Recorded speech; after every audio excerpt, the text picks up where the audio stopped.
Hello friends, it's Nomad Brad coming to you from my box truck, and I gotta tell you, I'm excited for today's video. So if you've been watching my videos, you have seen me talk about how affordable van life is and how I don't pay rent, I don't pay water, sewer, garbage. My living expenses are just so low compared to traditional living styles, and a lot of people have asked me to share my expenses, and so today I'm gonna do just that. I've put together a van life expense report. I've pulled out my bank statements. I'm literally going through line item. I've made a pie chart. I've done all kinds of things for you guys so you can know what van life costs. Is the expense report as promised. The first one we're going to cover is me traveling through Austin, Texas. And so this is to give you guys an idea if you're kind of stationary within a city or a town and you're just doing your daily normal business, going to the grocery store, going to get gas, going to the gym, maybe you're working, so you're driving to work and back. This is kind of a general idea of what you could expect to spend while living in your van. And then I also did another expense report we'll cover after this, and this is for the big road trip that I took from Texas to New Mexico to Oklahoma back to Texas. It was over 1,700 miles. So we'll compare that so you guys can see the difference in fuel costs. And keep in mind, I'm driving my box truck and I only get about 9 miles a gallon. So I know the fuel economy is bad, but that was a conscious choice. I chose this van because I wanted a large living space. And so everything is about trade-offs in life, and for me, I'm totally comfortable with 9 miles a gallon, and you'll see why in this video. So what I did is I went ahead and just downloaded my monthly bank statement from June 14th through July 12th of 2023. That was one payment period, and that was a month when I was living in Austin and just kind of cruising around local.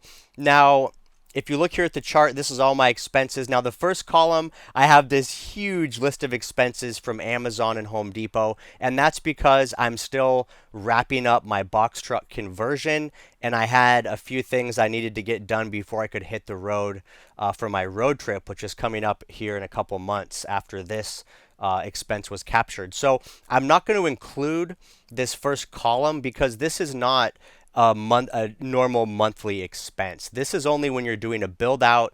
And so for most people, when they're doing van life, they get a van, they budget for the build out, and then once the build out's complete, that's pretty much it. Then you're just operating on typical monthly expenses. So we're going to just kind of ignore that column for my monthly expenses. And now the next thing I wanted to mention is when I'm looking at this chart, and the purpose of this video is to show what van life costs versus traditional life, versus renting a room, renting an apartment, owning a house. So I'm not including living expenses in van life expenses. For example, groceries and restaurants and cell phone. Because regardless of where you live, if you're living in an apartment, you still have to buy groceries, you're still going to probably eat at restaurants, and you're still going to have a cell phone. So I am excluding those expenses from my report. So here's all the individual expenses columned out. I'm going to switch over to a little pie chart that I made for y'all right here. Van life expenses, traveling Austin, Texas. And so here's the real numbers. For groceries, I spent $486. For restaurants, I spent $108. For gas, I spent $361. And then between the gym, my storage unit, my iPhone, and my car insurance, I spent $361. So my total expenses for existing for that month was $1,316. That's the total expenses. But now if we want to look at how much does van life cost me, we have to back out the groceries, back out the restaurants, back out the cell phone. And I did that down here at the bottom, this second figure.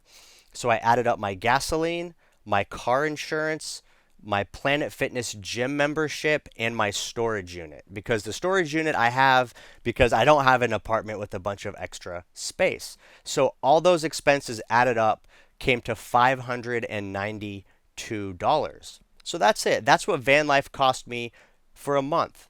Less than $600. Okay. So now this is from 2021. So you guys know what happened in the last couple of years. Prices went way up, but we're going to use 2-year-old statistics.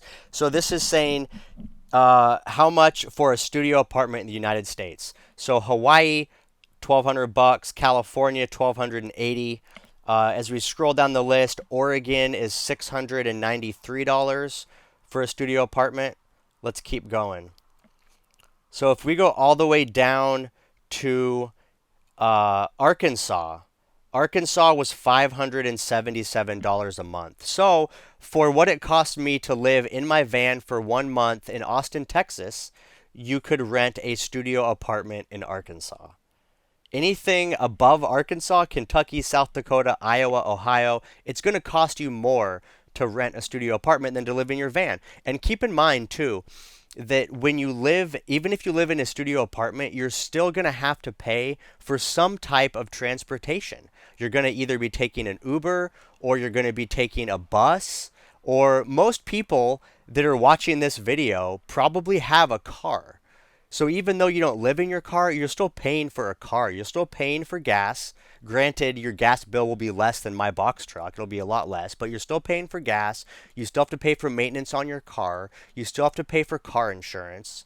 So when you actually take all those things into account, then the actual cost to live in a van is even less because most people are probably paying a few $100s a month for their car, even a basic little Honda Civic or something. So now if we look at my van life related expenses of $592 and you back out, say $300 a month for your fuel efficient car that still has to have insurance and you're still going to have to do maintenance on it, we're talking about maybe a $300 difference. It's cost me an extra $300 to have a huge box truck that's roomy and that I love to live in, and I can stay anywhere I want in it. So now let's look at my road trip expenses. All right, so here we go. Here's the road trip expenses. This was a 1,758-mile road trip, Texas, New Mexico, Oklahoma, back to Texas. It was July 25th through August 30th, just over a month. And you can see the Amazon Home Depot column shrunk dramatically because I wasn't building out my van. Now, if you watch my videos, you see that I did have a little bit of a breakdown up in New Mexico. So I did actually end up spending $552 in vehicle repairs. But otherwise, the other expenses were pretty similar. Now, I spent less on groceries. I spent about $100 less on groceries, but I spent about $100 more on restaurants. So it still balances out. Restaurants went up, groceries went down, but my food bill was about the same. I still had my Planet Fitness, my storage, my AT&T, and my van insurance. And for all you guys that are curious, I have a commercial van insurance policy through Progressive, and I pay $80 a month for liability insurance only on my box truck. So let's go to the pie chart. Here is my road trip expenses pie chart. So as we mentioned, groceries $292, restaurants $190, gas $840. So my gas about doubled the cost of my gas, and then everything else basically remained the same. So my total living expenses down here was $2,350. And then my van life related expenses after you back out groceries and restaurants comes down to $1,623. So we spent a little more on gas this month, and otherwise it was about the same. So now keep in mind, this is a big road trip. For most van lifers, you're not driving like this every month. This is something you would do maybe at the beginning of a season. Like for example, wherever you're located at, you might decide you're going to travel 1,000 miles or a couple thousand miles for summer, but then you're going to spend probably a few months kind of in that general location. So you're not going to be driving crazy like this all the time. And if you're planning to just stay in one state and not really travel that much, then you really won't see a big bill like this either. But so again, for me, the total van life expense for road tripping 1,700 miles was $1,600. Now, in my mind, that's still pretty affordable. I mean, I had a really good time, and that's about, I mean, $1,600. That's about what you would spend for 1 month's rent on, you know, an apartment here in Austin. I'm in Austin. It's really expensive. It's a beautiful city, but it ain't cheap to live. And if you're living in California or Oregon or Florida, it's going to be about the same, guys. Rent has gone crazy. You're going to spend about $1,500 a month just for an apartment. And then on top of that, you still have to pay for transportation, either an Uber or a bus, or you're going to have your own car. So if you back those expenses out, you know, now we're down to maybe $1,300 a month that I spent to go on this awesome road trip that I really enjoyed. So that's what I tell people is van life, in my opinion, is still pretty affordable. I mean, even if you want to do the budget van life, you know, let's look at my budget van life pie chart. $592 a month. That's it. So in summary, the thing I really wanted to get across is no matter what, it's not free to exist as a human on this planet. You're going to have basic living expenses, groceries, cell phone, that type of stuff. You're going to have to meet those needs. You're going to need a job. I don't want people to think you can just go out with no money and no income and live in a van and just everything's going to be fine. You still need income. But once you've met those basic needs, it's only a little bit more money to live in your van. Van life is just a little bit more. It's just a little bit more than your basics versus a lot more for a traditional sticks and bricks style housing. So I hope you guys got that takeaway from this video. The actual money it costs you to live in a van is very, very small. It's not that much. So I hope if you're on the fence, if you're interested in van life, you look at the numbers, you realize it's not that scary, it's absolutely doable, then I hope you'll try it out. So drop me a comment in the video. Let me know if this was helpful for you, and let me know what your monthly expenses are. If you're someone that's sitting in an apartment or in a home and you're trying to figure out your budget, you know, what is it costing you to live? What are you spending every month just to sleep in a place? Let me know. Drop a comment. Let's see what happens. That's it for the video, guys. I appreciate you sticking through it, and I will see you next time. Peace.